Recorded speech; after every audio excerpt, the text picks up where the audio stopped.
புரிதலுக்கு அரசியல் கட்சி தலைவர்கள் எடப்பாடி உட்பட நான் சொல்றேன். இந்த பஸ் எடுத்துக்கிட்டு நீங்க எங்க வர்றீங்க? பொதுமக்கள் பயணிக்கிற சாலைகள்ல வர்றீங்க. அந்த சாலைகள்ல அந்த பஸ் நம்ம பஸ்ஸை கொண்டாந்து குறுக்கு சாலை நிறுத்திட்டுலாம் பேச முடியாது. சாலைகளை நிறுத்துறீங்கன்னா அதுல என்னவெல்லாம் வசதி குறைவு வரும்ன்றத முதல்ல தலைவர்கள் புரிஞ்சுக்கணும். இந்த நெருக்கடிக்குள்ள போய் நாம சிக்கணுமான்னு பொதுமக்களும் புரிஞ்சுக்கிடணும்.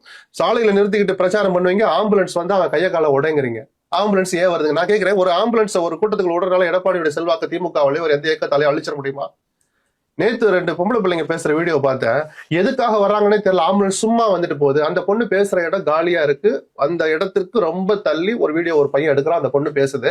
எதுக்காக ஆம்புலன்ஸ் வந்து அங்க என்ன நடக்குது இந்த பொண்ணுக்கு தெரியும். விஜய் பேசிக்கிட்டு இருக்கிற போதே அங்க தள்ளு ஒரு குழந்தையோ யாரோ கீழே கிடக்க தேடுறாங்க. தள்ளு முள்ள ஆரம்பிச்சிடுச்சு. போலீஸ்காரங்க மைக்ல சொல்லிருக்கலாம், தெரிஞ்சவங்க யாராவது ஒரு தெரிஞ்ச ஹாஸ்பிட்டலுக்கு போன்ல சொல்லிருக்கலாம், ஆம்புலன்ஸ் வருது அவங்களை காப்பாற்றணும். இந்த பிள்ளைங்களுக்கு என்ன தெரியும்? அப்ப இந்த மனநிலையை யார் புகுத்துறா? 4 ஆண்டுகள் இந்த மாநிலத்தில் முதலமைச்சராக ஆட்சி பொறுப்பில் இருந்த எடப்பாடி பழனிசாமியை ஆம்புலன்ஸை பத்தின ஒரு தவறான புரிதலை ஒட்டுமொத்த தமிழ்நாட்டுக்கு சொல்லிக் கொடுக்கிறார்.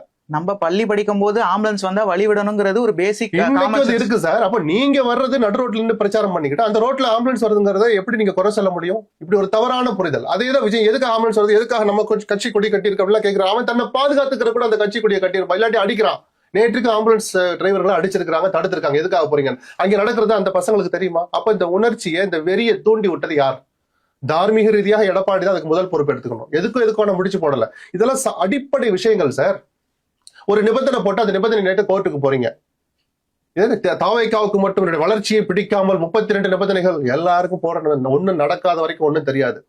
நடந்த அதனுடைய வழிகள் தெரியும். தேசிய